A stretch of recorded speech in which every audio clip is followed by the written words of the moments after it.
Okay, here's an example of a trade number 4 that we call it, where we get extensions and retracements all matching together with pivots and a noble entry. I mean, it really had everything going for it. This is on the Euro US dollar pair, December 7th, 2011. This is a 1 hour chart. And you can see what you want to do is always measure these last swings, like from this low up to this high, it came down, heading back up. Have a look at the extension levels. So like from here up to here, we have a extension at 134.50-ish, and from this high down to this low, look at the 79% is the same number. It matches up like really nicely right in here. Also, not a bad level of support and resistance in here, right? In fact, if you go back even further, it was pretty good, not in here. Okay, so we have that going for us. I also noticed that on the midnight pivots, there was an R1 pivot right there. So really nice. Now, rather than just sell it up here, you don't have to do anything. You can just let price come up to it if it does, and it did. And this hit it. Look at this candle right here. That was at the London Open. Okay, right up into the London Open. Now, if we go down to, that's what's that? An inverted hammer. Good sign. So if you go down to a 15-minute chart, we can now look and say, hey, you know, what's going on here? Do we have a possible noble entry? Yeah, we do, because the price comes down like this, right? This is the London Open in here, and it's right in here is the London Open. If we look at the noble entry possibility from here to here, it comes up to, by the way, these pivots that are on here are not the midnight ones, or the other ones. I'll just take these ones off. Those are the 5 p.m. pivots. They're kind of similar to the GMT pivots. Here's the other ones that we had, 134.53, pretty close. But anyway, as price comes back up here, you want to sell the 79%. That's a noble entry. Sell it at 134.47. Okay, so as price starts to head down, you want to get the risk out of the trade. This is an easy classic A, because we had 20 pips of risk in it with the volatilities the way they are right now. You're selling at 47. You're taking profits at 27 right in here, and of course down at 07.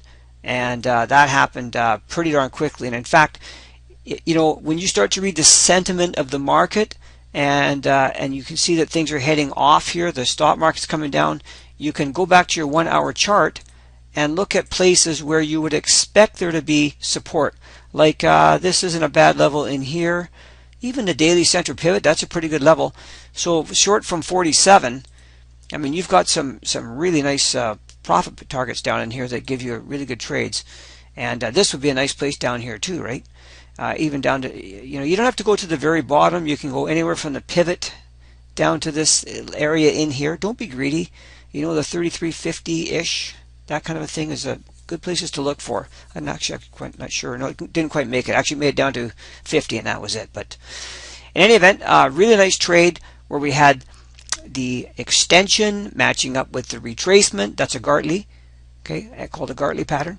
And then up here, we had a nice noble entry that formed on the 15-minute chart. And of course, we had this pivot here as well, didn't we? The R1 pivot. So there you go. That was on the Euro US dollar pair. And a real nice confluence of events right there. And like I said, by waiting for the noble entry, I mean, what it does for you, the beauty of that thing is that when you're selling this at 47 up here, the high here is at 52. I mean, really, we had 20 pips initial risk in this, or you might want to put 20 pips initial risk, but you really don't want to see it going a heck of a lot above here in reality. So, 12, 15 pips, and you probably want to get out of this if it went against you.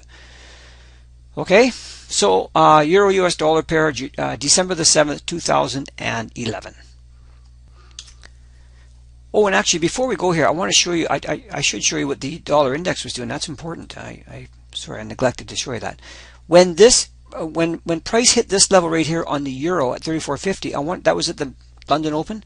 I want to show you what the index was doing, because it's a great clue to always keep an eye. It was right down here, and look at it, made this beautiful little hammer right on the S1 daily pivot.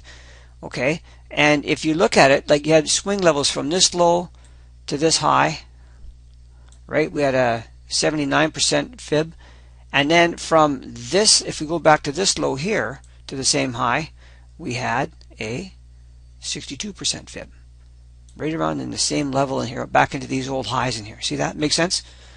Okay, we actually had some positive divergence on the index. See, price is going down, and it's going up. And actually, that positive divergence, the trade on that one, because price went up, took out the high, and came back down on this level in here, was a really good place to look on the euro to be selling, as the U.S. dollar index came down to support. Hope that makes sense.